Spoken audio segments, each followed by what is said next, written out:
اعوذ باللہ من الشیطان الرجیم بسم اللہ الرحمن الرحیم۔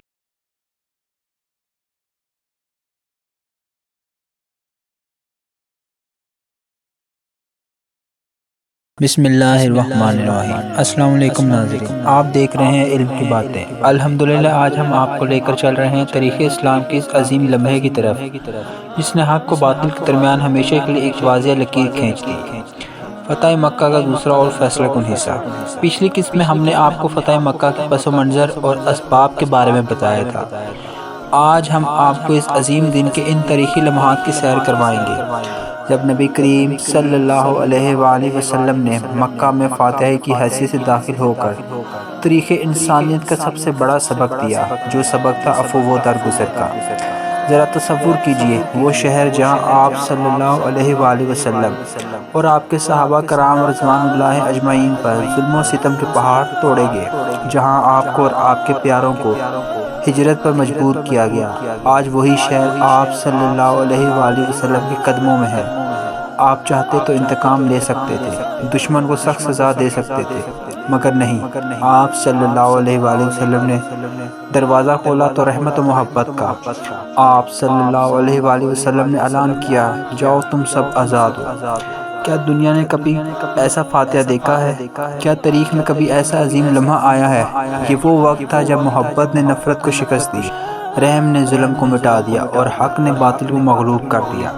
ناظرین، فتح مکہ کا یہ واقعہ ہمیں سکھاتا ہے کہ سچی کامیابی طاقت سے نہیں بلکہ صبر، استقامت اور اللہ کی مدد سے حاصل ہوتی ہے۔ یہ ہمیں درس دیتا ہے کہ معافی اور درگزر میں ہی اصل عظمت ہے۔ اگر آپ نے ابھی تک ہمارا چینل علم کی باتیں آفیشیل سبسکرائب نہیں کیا تو ابھی سبسکرائب کریں اور بیل آئیکن کو دبائیں تاکہ آپ کو ہماری آنے والی ہر نئی ویڈیو کی اطلاع فوراً مل سکے۔ اس کے بعد بہت تیزی کے ساتھ ابو سفیان مدینہ گیا اور پہلے اپنی لڑکی حضرت ام المومنین بی بی ام حبیبہ رضی اللہ عنہا کے مکان پر پہنچا اور بستر پر بیٹھنا ہی چاہتا تھا کہ حضرت بی بی ام حبیبہ رضی اللہ عنہا نے جلدی سے بستر اٹھا لیا۔ ابو سفیان نے حیران ہو کر پوچھا کہ بیٹی تم نے بستر کیوں اٹھا لیا؟ کیا بستر کو میرے قابل نہیں سمجھا یا مجھ کو بستر کے قابل نہیں سمجھا؟ ام المومنین نے جواب دیا کہ یہ رسول اللہ صلی اللہ علیہ وآلہ وسلم کا بستر ہے اور تم مشرک اور نجس ہو، اس لیے میں نے یہ گوارا نہیں کیا کہ تم رسول اللہ صلی اللہ علیہ وآلہ وسلم کے بستر پر بیٹھو۔ یہ سن کر ابو سفیان کے دل پر چوٹ لگی اور وہ رنجیدہ ہو کر وہاں سے چلا آیا اور رسول اللہ صلی اللہ علیہ وآلہ وسلم کی خدمت میں حاضر ہو کر اپنا مقصد بیان کیا۔ آپ نے کوئی جواب نہیں دیا۔ پھر ابو سفیان حضرت ابو بکر، حضرت عمر، حضرت علی رضی اللہ عنہ کے پاس گیا۔ ان سب حضرات نے جواب دیا کہ ہم کچھ نہیں کر سکتے۔ حضرت علی کے پاس جب حضرت ابو سفیان پہنچا تو وہاں حضرت بی بی فاطمہ اور حضرت امام حسن رضی اللہ عنہ بھی تھے۔ ابو سفیان نے بڑی لجاجت سے کہا کہ اے علی، تم قوم میں بہت ہی رحم دل ہو، ہم ایک مقصد لے کر یہاں آئے ہیں، کیا ہم یوں ہی ناکام چلے جائیں؟ ہم صرف یہی چاہتے ہیں کہ تم محمد صلی اللہ علیہ وآلہ وسلم سے ہماری سفارش کر دو۔ حضرت علی رضی اللہ عنہ نے فرمایا کہ اے ابو سفیان، ہم لوگوں کی یہ مجال نہیں ہے کہ ہم حضور صلی اللہ علیہ وآلہ وسلم کے ارادہ اور ان کی مرضی میں کوئی مداخلت کر سکے۔ ہر طرف سے مایوس ہو کر ابو سفیان نے حضرت فاطمہ الزہرا رضی اللہ عنہا سے کہا کہ اے فاطمہ، یہ تمہارا 5 برس کا بچہ امام حسن ایک مرتبہ اپنی زبان سے اتنا کہہ دے کہ میں نے دونوں فریق میں صلح کرا دی تو آج سے یہ بچہ عرب کا سردار کہہ کر پکارا جائے گا۔ حضرت بی بی فاطمہ رضی اللہ تعالی عنہا نے جواب دیا کہ بچوں کو ان معاملات میں کیا دخل؟ بالآخر ابو سفیان نے کہا کہ اے علی، معاملہ بہت کٹھن نظر آتا ہے، کوئی تدبیر بتاؤ۔ حضرت علی رضی اللہ عنہ نے فرمایا کہ میں اس سلسلے میں تم کو کوئی مفید رائے تو نہیں دے سکتا، لیکن تم بنی کنانہ کے سردار ہو، تم خود ہی لوگوں کے سامنے اعلان کر دو کہ میں نے حدیبیہ کے معاہدے کی تجدید کر دی۔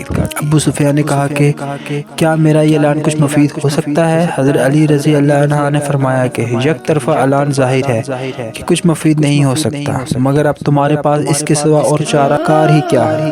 ابو سفیان وہاں سے مسجد نبوی میں آیا اور بلند آواز سے مسجد میں اعلان کر دیا کہ میں نے معاہدہ حدیبیہ کی تجدید کر دی، مگر مسلمانوں میں سے کسی نے بھی کوئی جواب نہیں دیا۔ ابو سفیان یہ اعلان کر کے مکہ روانہ ہو گیا۔ جب مکہ پہنچا تو قریش نے پوچھا کہ مدینہ میں کیا ہوا؟ ابو سفیان نے ساری داستان بیان کر دی تو قریش نے سوال کیا کہ جب تم نے اپنی طرف سے معاہدہ حدیبیہ کی تجدید کا اعلان کیا تو کیا محمد صلی اللہ علیہ وآلہ وسلم نے اس کو قبول کر لیا؟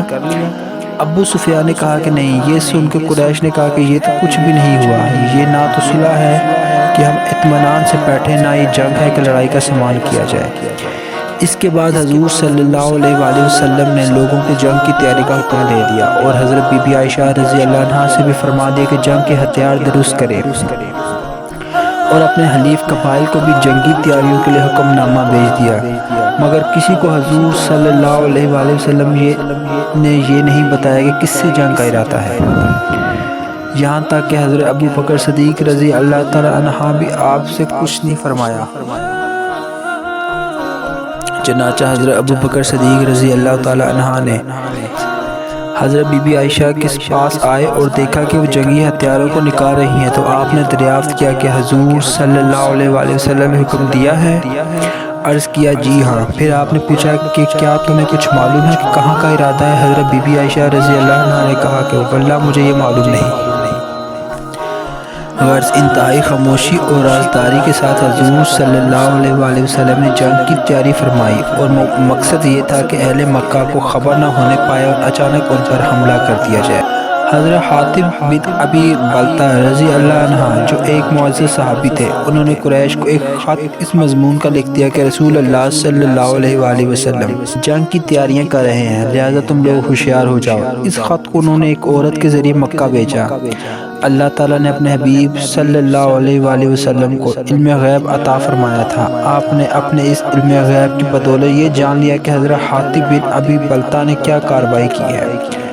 چنانچہ آپ نے حضرت علی و حضرت زبیر و حضرت مقداد رضی اللہ عنہ کو فوراً ہی روانہ فرمایا کہ تم لوگ روضہ خاک میں چلے جاؤ، وہاں ایک عورت ہے، اس کے پاس ایک خط ہے، اس سے وہ خط چھین کر میرے پاس لاؤ۔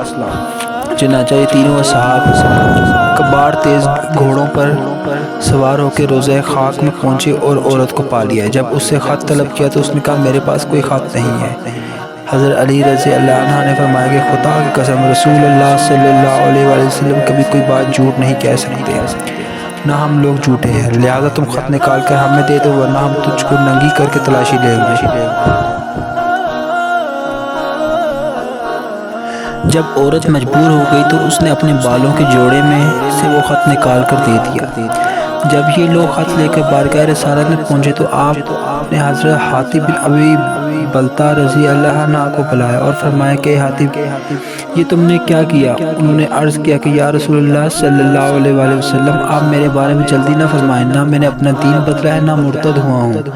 میرا اس خط کے لکھنے کی وجہ یہ ہے کہ مکہ میں میری بیوی بچے ہیں، مگر مکہ میں میرا کوئی رشتہ دار نہیں ہے جو میرے بیوی بچوں کی خبر گیری اور نگہداشت کرے۔